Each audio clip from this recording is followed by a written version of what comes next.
Mesdames et messieurs, bonjour et bienvenue dans votre édition de la revue des titres sur Baruka Bene TV.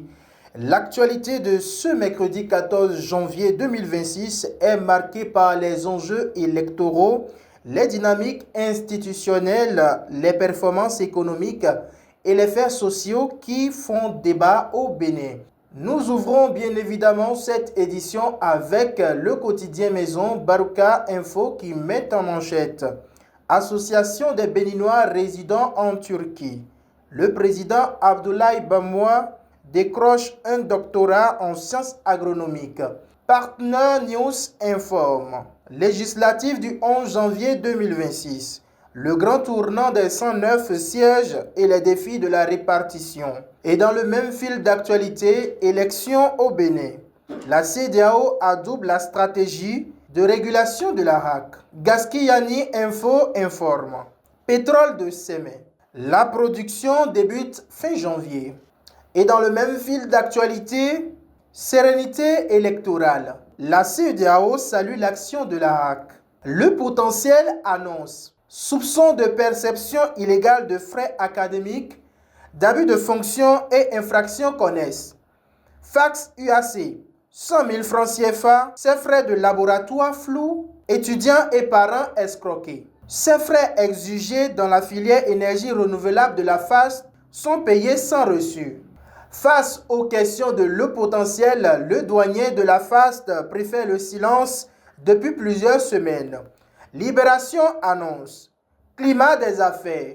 Le Bénin, deuxième en Afrique de l'Ouest, selon la Banque mondiale. Et dans le même fil d'actualité, Ordre national du Bénin. Une nouvelle vague de distinction signée Patrice Talon. La Nouvelle Tribune informe. Prolifération du diabète. La solution se trouve pourtant dans nos assiettes. Le Contemporain à son tour informe. Élections communales et législatives du 11 janvier 2026. La Cour constitutionnelle donne les résultats ce jeudi. Matin libre informe. Double scrutin du 11 janvier 2026. Les taux de participation, l'autre enjeu. Les grandes tendances de la Sénat attendues ce matin. Le matinal informe. Libération du site aurifère de Koussigou, montagne de Natitengu. Les occupants invités à s'exécuter. La boussole informe. Parakou. La mairie encore prenable par le bloc républicain à condition que la force Kori pour un Bénin émergent soit hors course pour défaut de 10% au plan national. Le Grand Regard informe. Avec un chapelet d'irrégularités relevées dans le double scrutin, les démocrates renouent avec leur perpétuel cycle de contestation. Fraternité annonce. Reprise annoncée de la production pétrolière sur le champ offshore de Sémé. L'or noir pour booster l'économie béninoise. Vers plus d'industrialisation, d'autonomie énergétique et de production locale. Véridique Info annonce. Exploitation aurifère non autorisée à Natitengu. Les orpailleurs reçoivent une mise en garde avant leur déguerpissement annoncé. L'administration minière de la Takora prête à passer à la vitesse supérieure.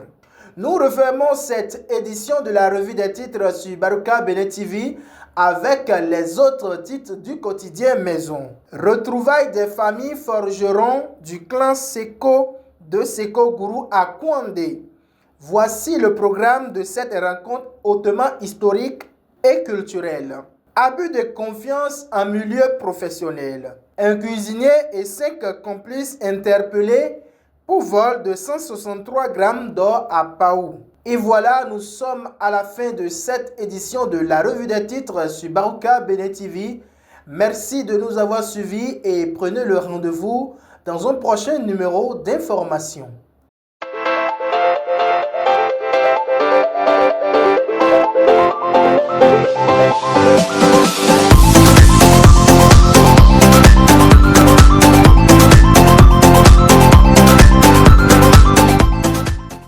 N'oubliez pas de liker, de vous abonner et de cliquer sur la cloche de notification pour ne rien rater de l'actualité.